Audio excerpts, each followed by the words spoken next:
सर्व गणित मित्रांना नमस्कार। मागील तासिकेमध्ये आपण अपूर्णांक या घटकाची संपूर्ण माहिती पाहिली। अपूर्णांक हा घटक समजून घेतला, त्यावरील विविध प्रश्न सोडवलेत। आजच्या तासिकेत आपण अपूर्णांक ह्या घटकावर कोणकोणत्या स्वरूपाचे प्रश्न विचारले जाऊ शकतात त्या सर्व प्रश्नांचा अभ्यास पाहणार आहोत। चला तर पाहूया आजचा घटक अपूर्णांक।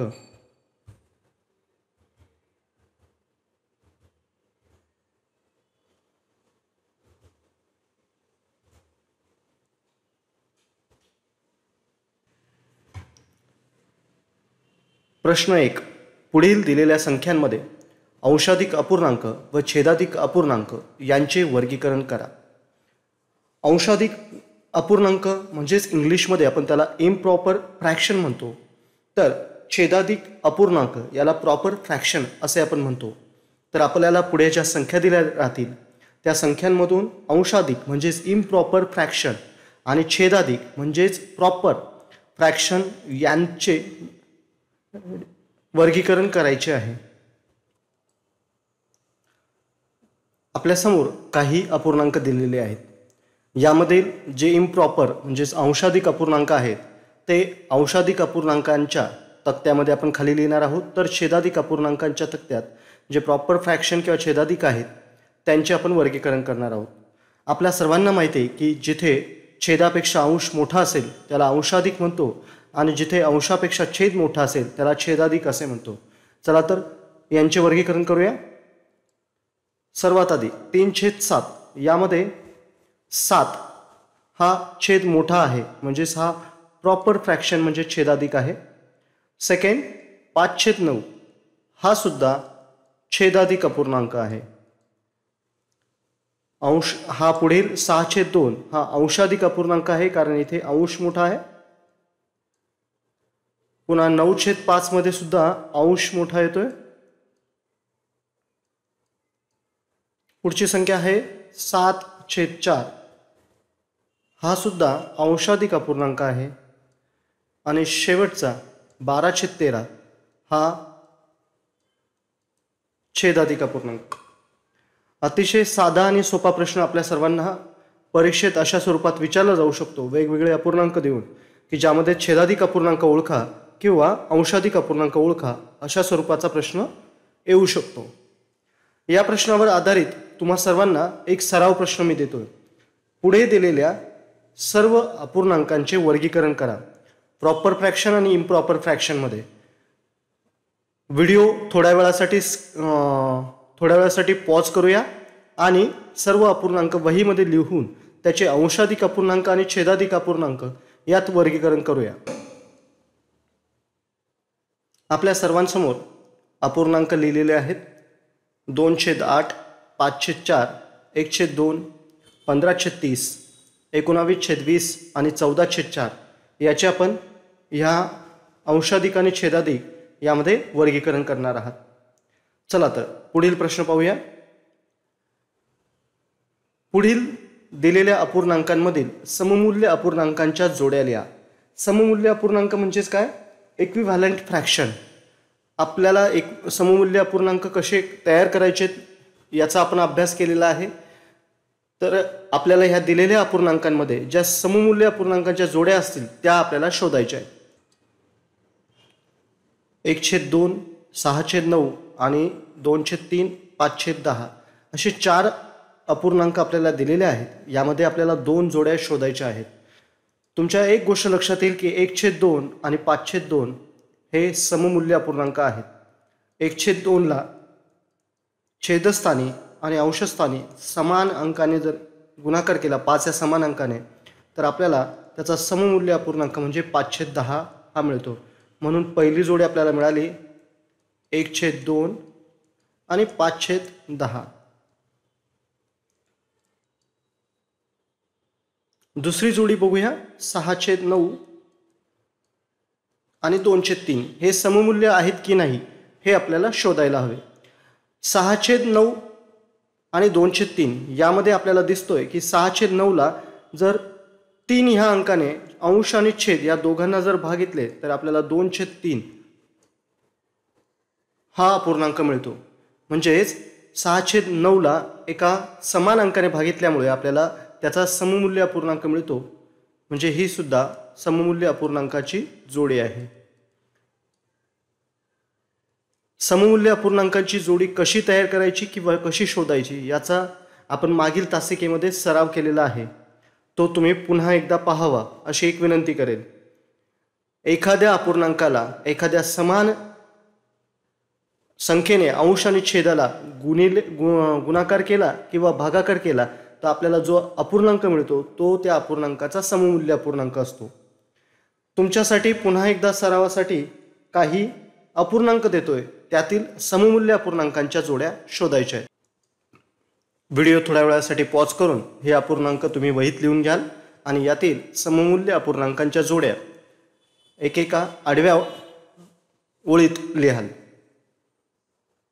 पुढील प्रश्न पाहूया. प्रश्न क्रमांक 3. पुढील दिलेल्या अपूर्णांकात सर्वात मोठा अपूर्णांक कोणता? 5/8, 1/8, 2/8, 4/8 आणि 3/8 याच्यामधील सर्वात मोठा अपूर्णांक आपल्याला शोधायचा आहे. या सर्व अपूर्णांकांचे छेद समान असल्यामुळे ज्या अपूर्णांकांमध्ये छेद समान असेल तर त्याच्या अंशावरून त्यांचा लहान मोठेपणा ठरवता येतो. तर ज्याचा अंश मोठा तो अपूर्णांक सर्वात मोठा असतो.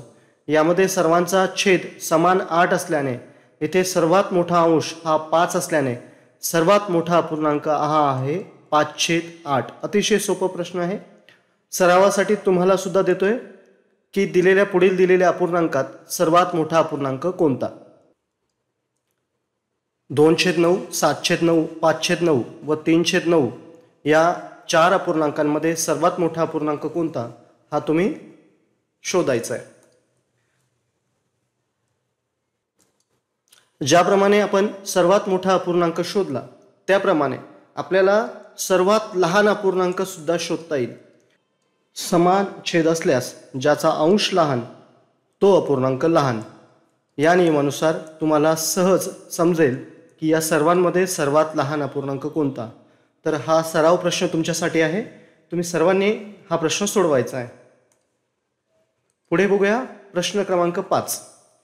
8/11 अधिक 5/11 समच्छेद अपूर्णांकांची बेरीज करताना तुम्हा सर्वांना आपण मागील तासिकेमध्ये माहिती दिली आहे की जर छेद समान असेल तर तो तसाच लिहून फक्त अंशांची बेरीज करून घ्यावी आणि याचं उत्तर येईल 13/11.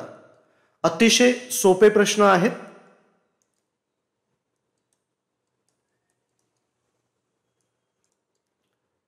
सरावासाठी प्रश्न दिलेला आहे. 9/15 आणि 3/15 या दोघांची बेरीज करायची आहे आणि तुम्ही उत्तर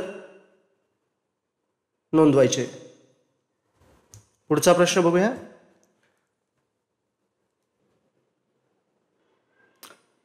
चला तर पुढचा प्रश्न बघूया. 6/9 वजा 4/9. ज्याप्रमाणे आपण समच्छेद अपूर्णांकांची बेरीज करतो त्याचप्रमाणे वजाबाकी सुद्धा करता येते. छेद तसाच लिहून घ्यायचा आणि फक्त अंशांची वजाबाकी करतो. आपलं उत्तर येईल 2/9. अतिशय सोपा हा प्रश्न. तुम्हाला सुद्धा सरावासाठी एक प्रश्न दिला आहे, तो सर्व विद्यार्थ्यांनी सोडवायचा आहे. 26/28 वजा 14/28. पुढचा प्रश्न बघूया. प्रश्न क्रमांक 11. प्रश्न क्रमांक 11. पुढील अपूर्णांकांच्या जोड्यांमधील चौकटीत च्यापेक्षा मोठा, च्यापेक्षा लहान किंवा बरोबर यापैकी कोणती चिन्ह योग्य ठरतील ते आपल्याला या चौकटीत लिहायची आहे. इथे 3 अपूर्णांक दिलेत. प्रथमतः आपण 2 अपूर्णांकांचा विचार करूया. 5/9 आणि 4/9. 5/9 आणि 4/9 हे दोघेही समच्छेद अपूर्णांक आहेत. यालाच इंग्लिशमध्ये आपण लाईक फ्रॅक्शन्स असेही म्हणतो. यामध्ये छेद समान असल्यामुळे ज्याचा अंश मोठा तो अपूर्णांक मोठा असतो. म्हणून पहिल्या चौकटीत पहिल्या बॉक्समध्ये आपल्याला उत्तर लिहायचं आहे 5/9 हा 4/9 पेक्षा मोठा आहे. आता पुढे बघूया. पुढची तुलना आहे 4/9 आणि 32/72.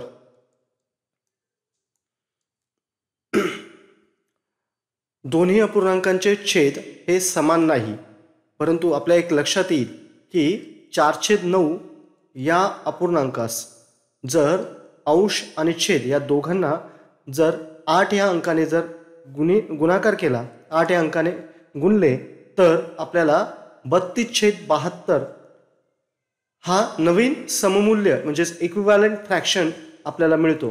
म्हणजे 4/9 व 32/72 हे इक्विव्हॅलंट फ्रॅक्शन आहेत. म्हणजेच यांच्या बॉक्समध्ये इक्वल हे साईन येईल किंवा बरोबर हे चिन्ह येईल.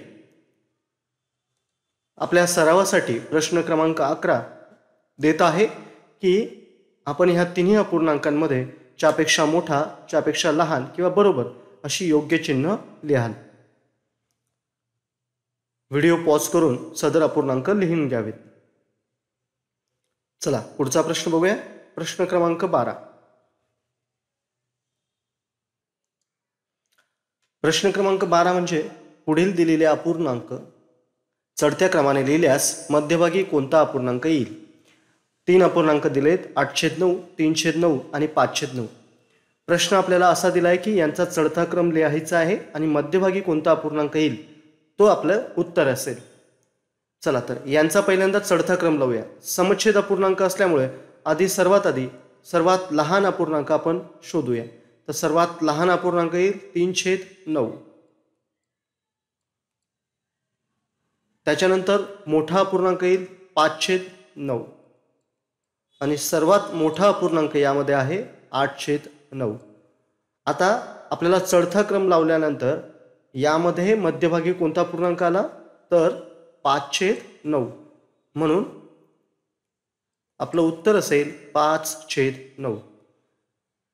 अशा पद्धतीने प्रश्न विचारले जातात. आपण सूचना व्यवस्थित वाचावी जेणेकरून आपल्याला त्यात काय विचारलंय हे समजेल. चला सरावासाठी प्रश्न क्रमांक 12 मधील सरावासाठी तुम्हाला पुन्हा एकदा काही अपूर्णांक देतो. 12/13,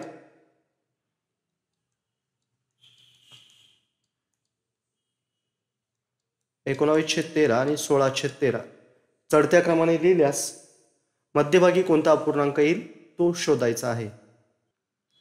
प्रश्न क्रमांक 13.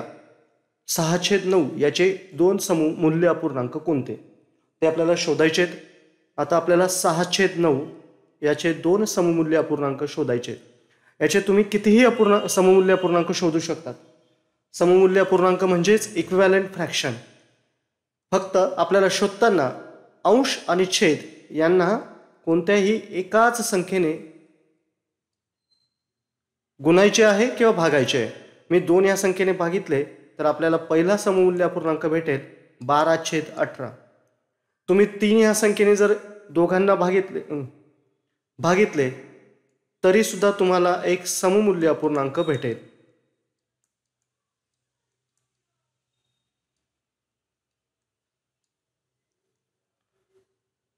नंतर 6/9 अजून समजा तुम्ही 4 या संख्येने गुणले तरी तुम्हाला नवीन सममूल्य अपूर्णांक भेटेल. आपल्याला 2 शोधायचे होते, आपण 3 लिहिलेले आहेत. पहिला 12/18, 2/3 आणि 24/36. सममूल्य अपूर्णांक कसे शोधायचे याबाबत आपण मागील तासिकेमध्ये अभ्यास केलेला आहे.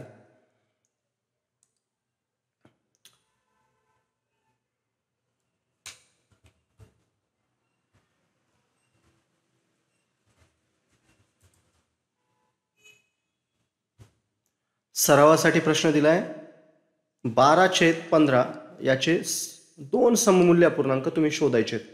सर्व विद्यार्थ्यांनी हे शोधायचे. प्रश्न क्रमांक 14 बघूया की खालीलपैकी कोणता अपूर्णांक आकृतीत रंगवलेल्या अपूर्णांकाचा सममूल्य भाग दर्शवतो.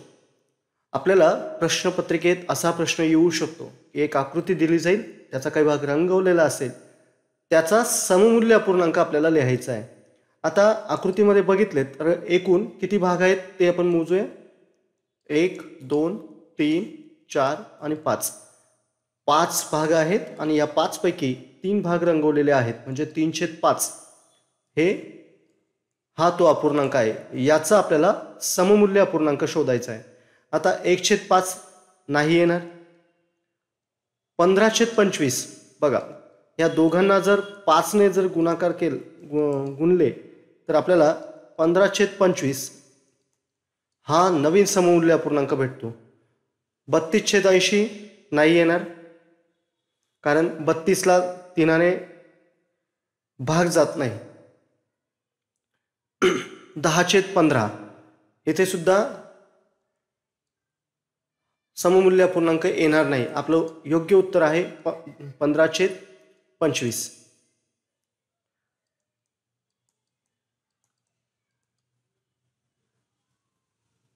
म्हणजे दिलेल्या आकृतीत आपल्याला पहिल्यांदा अपूर्णांक लिहायचा होता आणि त्याचा सममूल्य अपूर्णांक आपल्याला शोधायचा होता. सरावासाठी दुसरा एक प्रश्न देतोय. खालीलपैकी कोणता अपूर्णांक आकृतीत रंगवलेल्या अपूर्णांकाचा सममूल्य भाग दर्शवतो? बघा, तुम्हाला पहिल्यांदा अपूर्णांक शोधायचा आहे, त्यानंतर त्याचा सममूल्य अपूर्णांक शोधायचा आहे. सर्वांनी व्हिडिओ पॉज करून हा प्रश्न सोडवायचा आहे. पुढे जाऊया. प्रश्न क्रमांक 15. यामध्ये 3/4 मध्ये किती मिळवावे म्हणजे उत्तर 5/4 येईल. बघा, आपण जर हे गणितीय स्वरूपात मांडले तर आपल्याला लक्षात येईल की आपल्याला अशा स्वरूपाचा प्रश्न विचारण्यात आलेला आहे. आता उत्तर शोधताना तुमच्या लक्षात येईल की दोन्हीही समच्छेद अपूर्णांक आहेत म्हणजे याचा छेद 4 येईल. तुम्हाला समच्छेद अपूर्णांकांची बेरीज करताना एक गोष्ट माहिती आहे की यामध्ये फक्त अंशांची बेरीज होते. म्हणजे 3 या अंशामध्ये किती अंश मिळवले तर 5 अंश तयार होईल. कोणीही सांगेल की 3मध्ये फक्त 2 मिळवले तर उत्तर 5 येतं. म्हणजे या प्रश्नाचं अचूक उत्तर आहे 2/4. प्रश्न अतिशय सोपा आहे, समजून घेतला तर आपल्याला पटकन उत्तर सापडेल. चला, याच्यासारखाच सरावासाठी दुसरा प्रश्न देतोय. 9/15 मध्ये किती मिळवावे म्हणजे उत्तर 14/15 येईल.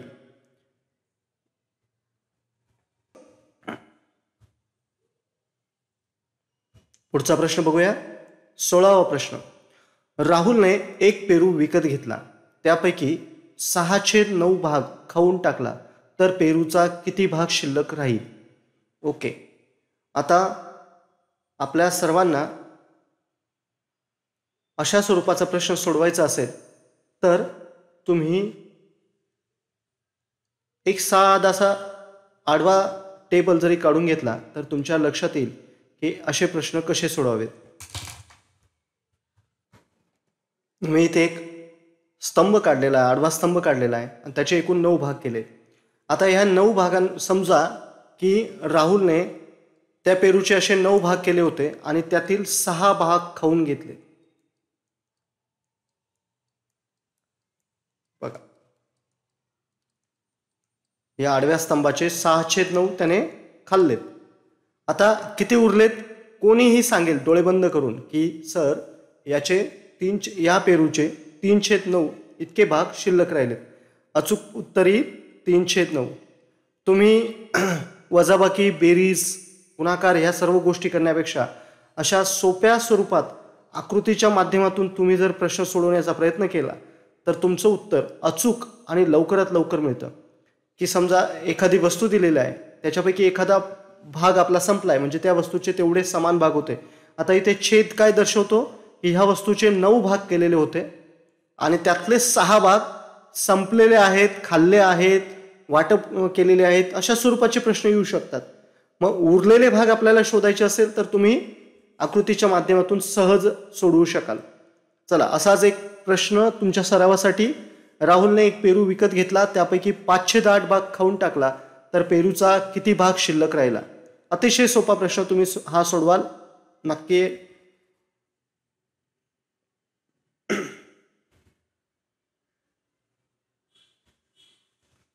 प्रश्न 17वा बघूया. 12/5च्या छेदस्थानी कोणती सर्वात लहान संख्या मिळवावी म्हणजे छेदाधिक अपूर्णांक मिळेल. छेदाधिक म्हणजेच प्रॉपर फ्रॅक्शन. आता 12/5 हा इम्प्रॉपर फ्रॅक्शन म्हणजे अंशाधिक अपूर्णांक आहे. ओके, हा अंशाधिक पासून आपल्याला छेदाधिक बनवायचा आहे. याचा अंश आहे 12. अशा स्वरूपाचा प्रश्न विचारला जाऊ शकतो. ह्या 12पेक्षा अधिक 1 म्हणजे आपल्याला कमीत कमी त्याचा छेद हा 13 व्हायला हवा जेव्हा तो छेदाधिक अपूर्णांक होईल. आता बघूया की 5मध्ये दिलेल्या पर्यायातील कोणती लहान संख्या आहे की जी मिळवल्यानंतर 13 किंवा 13पेक्षा मोठी संख्या तयार होते. 6. जर 6 मिळवले तर 11 होईल. पुढे 7 दिलेला आहे, 12 होतील. 5मध्ये 8 मिळवले 13 होतील आणि 5मध्ये 9 मिळवले तर 14 होतील. आता हे दोन्ही पर्याय असे आहेत की ह्या दोन्ही संख्या जर छेदामध्ये मिळवल्या तर आपल्याला छेदाधिक अपूर्णांक मिळतोय. परंतु आपल्याला जी कंडिशन दिली आहे की सर्वात लहान संख्या, आणि 8 आणि 9 मध्ये सर्वात लहान संख्या कोणती आहे तर 8. जेव्हा 8 छेदामध्ये मिळवले जातील तेव्हा 12/13 हा नवीन छेदाधिक अपूर्णांक मिळेल. म्हणून आपलं योग्य उत्तर आहे 8. प्रश्न अतिशय सोपा आहे, पुन्हा एकदा सांगतोय.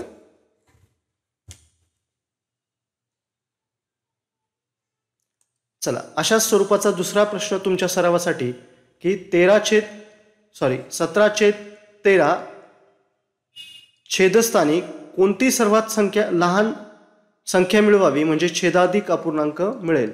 आता हा अंशाधिक अपूर्णांक आहे, याला आपल्याला छेदाधिक करायचा आहे.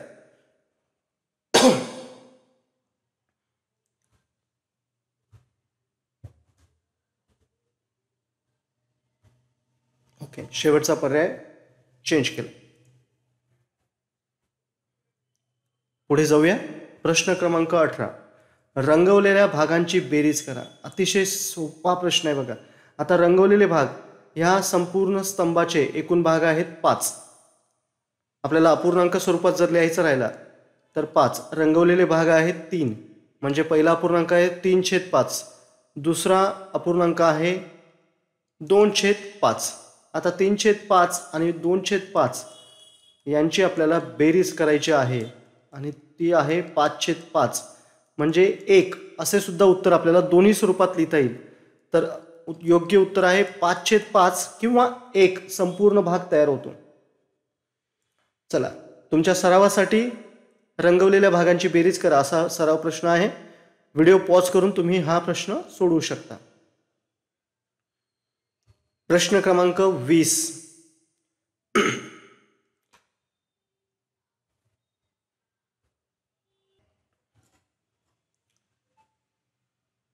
प्रश्न क्रमांक 19. एक भांडे 2/3 भरलेले आहे. जर ते प्रश्न क्रमांक 19. एक भांडे 2/3 भरलेले आहे. जर ते भांडे पूर्ण भरण्याकरिता आणखी 50 लिटरची आवश्यकता असेल तर त्या भांड्याची क्षमता किती. बघा, आपण आडवा स्तंभालेख काढूया. त्याचे 3 भाग केलेले आहेत.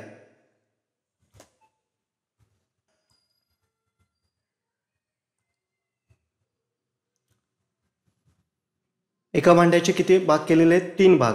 त्यामधील 2/3 भाग भरलेला आहे. म्हणजेच या 3 भागांमध्ये 2/3 म्हणजे 2/3 हा भाग भरलेला आहे. सर्वप्रथम 2/3 कसा लिहायचा आपल्याला माहिती पाहिजे. 1/3 म्हणजे 1/3, 2/3 म्हणजे 2/3, 1/4 म्हणजे 1/4, 2/4 म्हणजे 2/4. तर इथे 2/3 म्हणजे 2/3 भाग भरलेला आहे. जर ते पूर्ण भांडे भरायचे असेल तर अजून 50 लिटर आपल्याला पाणी किंवा आपण जे द्रव्य असेल ते लागणार आहे. म्हणजे एक भाग किती झाले 50 लिटरचा. म्हणजे प्रत्येक भागाची क्षमता असेल 50, 50, 50. तर टोटल किती झाली त्या भांड्याची क्षमता 150 लिटर. उत्तर असेल पर्याय ए. अशा स्वरूपाचे प्रश्न जेव्हा जेव्हा विचारले जातील त्यावेळेस तुम्ही एक आडवा स्तंभ काढायचा, त्यामध्ये किती भाग समान भाग करायचे, किती भाग भरलेले आहेत किंवा किती रिकामे आहेत ते आपण नोंदवून घ्या आणि त्याच प्रमाणात उरलेल्या भागांची सुद्धा क्षमता असणार आहे आणि सर्व भागांची क्षमतेची आपण बेरीज केली तर आपल्याला योग्य उत्तर मिळेल. सरावासाठी 19व्या प्रश्न तुम्हाला देत आहे. एक भांडे 1/3 भरलेले आहे. जर ते भांडे पूर्ण भरण्याकरिता आणखी 30 लिटरची आवश्यकता असेल तर त्या भांड्याची क्षमता किती? व्हिडिओ पॉज करून हा प्रश्न तुम्ही लिहून घ्या आणि प्रश्न सोडवा. चला पुढचा प्रश्न बघूया. प्रश्न 20. खालीलपैकी कोणती जोडी सममूल्य अपूर्णांकांची आहे? सर्व विद्यार्थ्यांना हा प्रश्न तुम्हाला एक होमवर्क म्हणून देतोय की चारींपैकी कोणती जोडी ही सममूल्य अपूर्णांकांची आहे ती शोधायची आहे. त्यानंतरच सराव प्रश्न 20. 5 सममूल्य अपूर्णांक लिहा. आपल्याला सममूल्य अपूर्णांकच्या 5 जोड्या लिहायच्या आहेत, त्या तुम्ही सहज लिहू शकता. पुढे बघूया प्रश्न क्रमांक 21. एक सामना एकूण अर्धा तास चालतो. सामन्याच्या वेळेचा 1/10 काळ हा टाईमआउटसाठी देण्यात येतो. तर टाईमआउट किती मिनिटांचा आहे? साधी सोप्या पद्धतीने तुम्हाला शिकवलेलं आहे की अशा स्वरूपाच्या प्रश्नात तुम्ही एक आडवा स्तंभालेख काढूया. या आडव्या स्तंभालेखेत तुम्हाला आता त्यांनी दिलेल्या माहितीनुसार त्याचे 10 समान भाग केलेले आहेत. किती समान भाग केलेले आहेत? 10. आता या 10 भागांमध्ये 1/10 हा टाईमआउटसाठी आहे. टाईमआउटसाठी आपण एक अक्षर घेऊया, फक्त टी म्हणूया. मध्यभागी आपण किंवा एका साईडला आपण शेवटचा घेऊया टी.